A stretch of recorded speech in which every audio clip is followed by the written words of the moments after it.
Welcome to the CommonHouse podcast, where we're talking about marketing, advertising, and the creative that drives business success in the Southeast. So this is actually our inaugural episode. We didn't tell you this yet. So our friends at the Ramey agency are with us today, and y'all have the pleasure of being our very first guest on here. Y'all were one of the first ones we reached out to. We really love working with you and wanted to talk to y'all just about marketing and kind of your role as an agency in the modern world.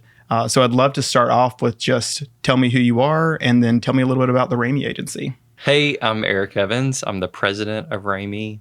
I have been with Ramey for 17 years. Wes and I have similar stories of starting off very early in our career, fresh out of college, and spending our career at Ramey, which is, I think, speaks to the culture and the company that we're building. As president, I oversee all of our business development and client relationships, so relationships and revenue. And Wes and I both are on the executive leadership team, kind of working with our colleagues to drive forward the vision of the agency. I'm Wes Williams, executive creative director. I started many years ago as a copywriter, fresh out of Millsaps College. Just like Eric mentioned, we both have grown up at the Ramey agency, with opportunities to contribute more to the team and work with our clients. So now as executive creative director, I work with Eric, more behind the scenes with crafting strategy and, how do we get that right on the front end?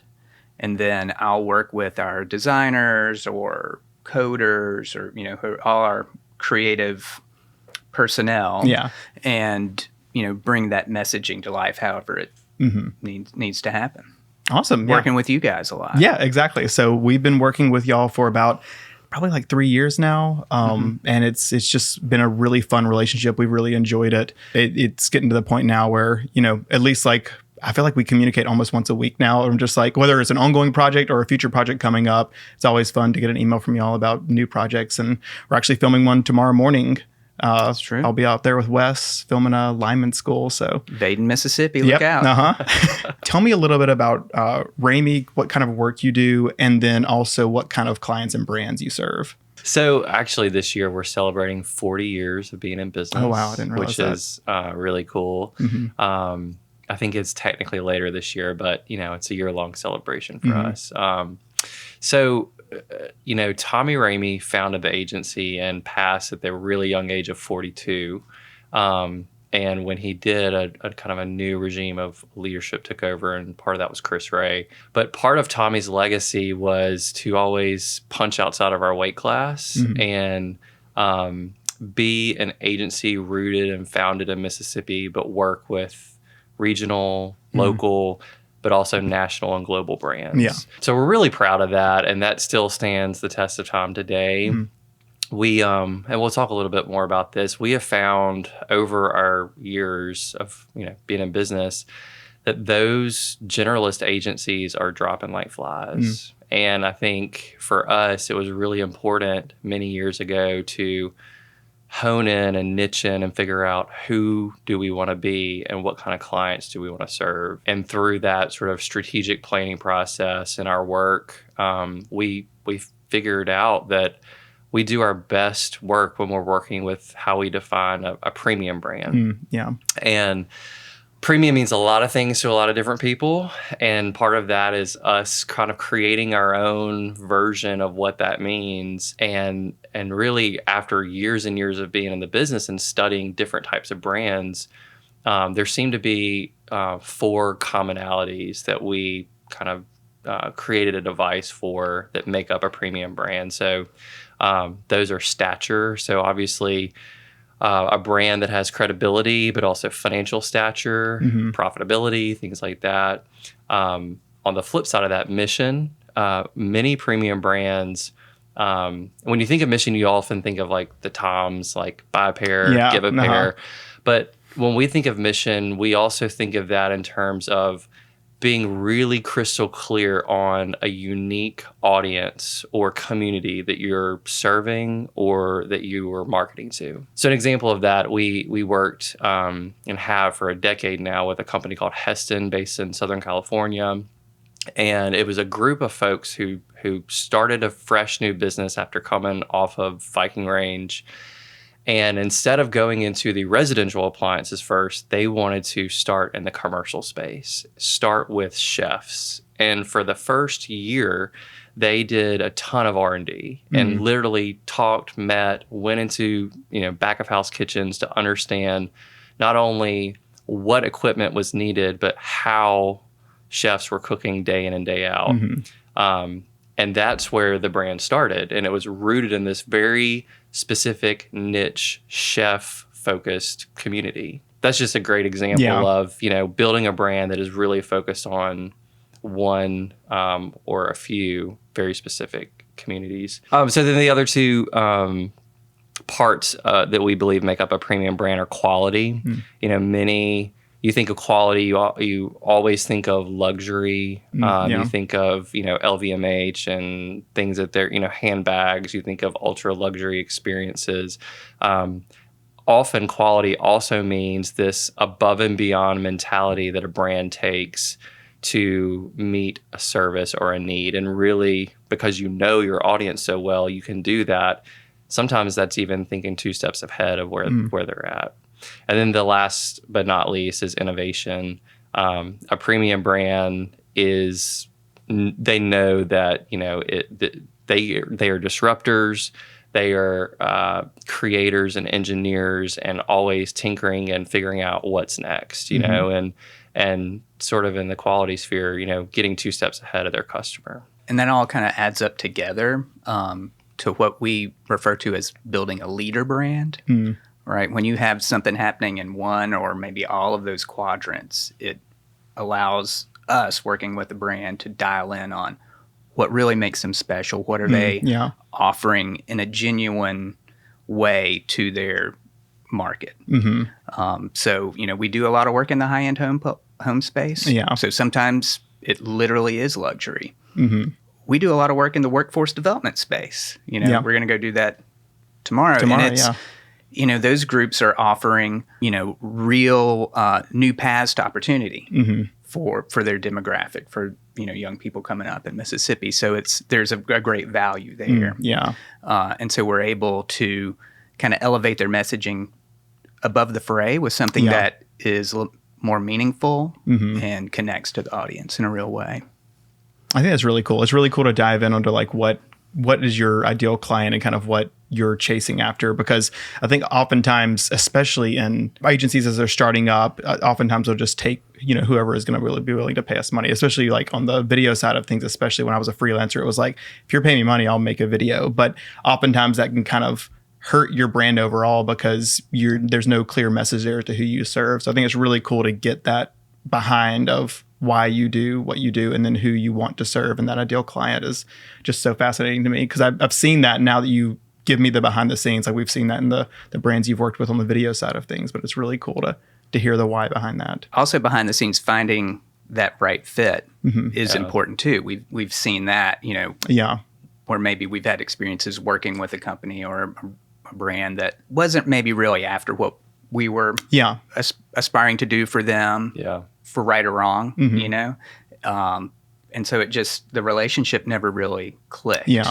Yeah, and I think that to your point, the relationships that maybe, I guess the best way to say this, haven't worked out, or that we both agreed maybe this isn't the right fit, we've often found when you get into that vendor relationship versus being a strategic marketing partner, there's a huge difference there. And so we always say that our best clients have us at the table, that we're not just solving advertising challenges. We're using marketing to solve business challenges and to really have a seat at the table. And often we say those that believe having a strategic marketing partner at the table is crucial to their success, then they're going to see the value that we can bring there. Yeah, that's really cool. That kind of digs into another question I wanted to ask was going into that relationship with that client, what does that relationship look like when you come in as a partner with a brand or a business? Because I know a lot of the times the companies you work with may have they'll have a director of marketing, they'll have a marketing team on staff that does a lot of work. So where does that line sit to where what they handle versus what you handle, and how does that partnership work? It can be very different based on the client. I mean, there have been times when we are coming in and like really helping them uncover insights on a specific project or challenge. There are times when really we are a media partner where we're really helping them with more like precision targeting and one-to-one performance-based marketing. And then there are times, which is my favorite, which is when we are truly an extension of their team. We worked with C-Spire for many, many years, and we were literally there every day. I mean, I personally started my day 2 or 3 times a day. I would start 9 o'clock meeting with a huge group of people there, and I think that is the type of relationship where you understand their business so intimately, just like they do, and you are invested. It's the best kind of relationship. We're able to maybe bring a little bit of objectivity to the table, which I think can help spark things with an internal team, because they can be too close to it, or they just have 200 other things they have to do every day. We like to be the fun meeting that somebody's going to have in any given day. We're not going to be worried about your profit, and we're worried about your profit and losses, but you can get out of your spreadsheet for 30 minutes or an hour, and let's talk about some ideas and what are some opportunities that we can help, push your brand into new areas. Sometimes that's strategy driven, sometimes it's tactical. It's whatever the conversation needs to be. We're happy to have it. And I think for that reason, what's interesting is the shift in our business.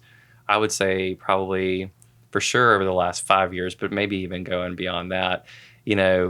Integrated marketing partner is probably a great, way to maybe to marketing-y speak, but also I think like a business advisor, being at the table, beyond just what TV spot are we going to run tomorrow, but like really thinking about the business and what is going to shape and grow and take you to whatever your next objective is. Yeah, and that was something, you had one of the thought starters you guys had sent over is, what is the role of a traditional marketing agency? And we're like, well, that's a very limited role, and Ramey started as a traditional, it was TV spots and billboards and big spread ads and Bon Appetit printed magazines, but now everything is marketing, so we can still do all that. We're happy to do that, but it's also podcasts.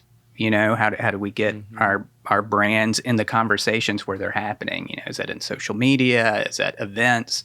It's everything. Everything is a touch point now. Yeah, our colleague Nicole made this great chart about what is a brand, and a lot of people think, oh, it's your logo, it's the Apple, it's the Nike swoosh.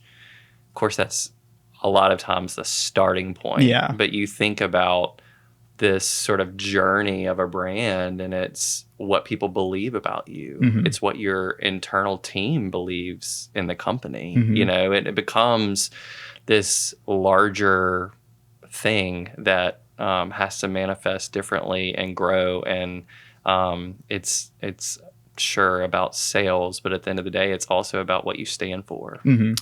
Yeah, and that's a big part of these conversations we'll have with new clients is going from the what, what you do, what you sell, to why. And that's where we find that innovation. That's where we find that meaning. That what is the real reason, and what is the real connection to your end user.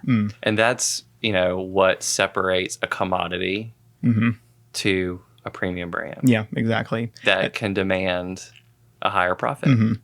It's everything you were saying earlier reminded me, maybe because I'm in the middle of the book right now, Start With Why by Simon Sinek, going through that. And as soon as you were describing premium brands and the mission and everything behind that, I was like, that sounds a lot about what he talks about in the book of like exploring the why behind the business, not just the front-facing side, the visual side, exploring that back-end side of the business and making sure that's the forefront of the brand. And that's really fascinating. I've been thinking about that the entire time, and then you literally said it just now, the what, but the why. So that's fascinating to me. Yeah, we reference Simon Sinek on a pretty regular basis as well. I was going to say it's him, and I'm a huge Disney nerd, and so I follow a lot of Bob Iger's thinking in terms of just professional development. So. Yeah. Everything is marketing now. So how does that look practically whenever you're trying to take that strategy and turn it into something practical? What does it look like to say, okay, here's the tools we have at our disposal. Here's what the marketing world looks like right now. How are we going to use these new tools? And then also use maybe some of the older tools that we have traditionally from the past. Yes, that is the big question every time. So, I mean, it begins with hopefully going from that what to the why. And the who. And the who, right? What is the foundation? What is the messaging platform? What is the strategic cornerstone that we're proceeding from? Once you have that, you can adapt it pretty easily, and we always hold that up. We do a strategy brief for every assignment. So we're always holding that up. This is our North Star. This is who we are. This is what we need to convey. And then it's a lot of, the tactics will be determined by, we have a great media department at Ramey. So it's, a combination of figuring out who do we need to talk to? How are we going to reach them? What is the budget? What can we produce? And how, and then we start figuring out the most effective way to get it out there for the message and the budget. Yeah. And I feel like today, more than ever, people, consumers, whatever you want to call them, are looking for authenticity.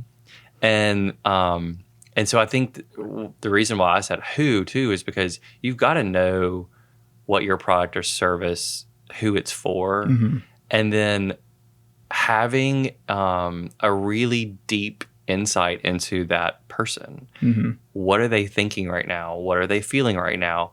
If it is something that they need to purchase, what is the trigger that's going to start them down this sort of journey to get there, to ultimately decide if they're going to buy your thing or that company's thing.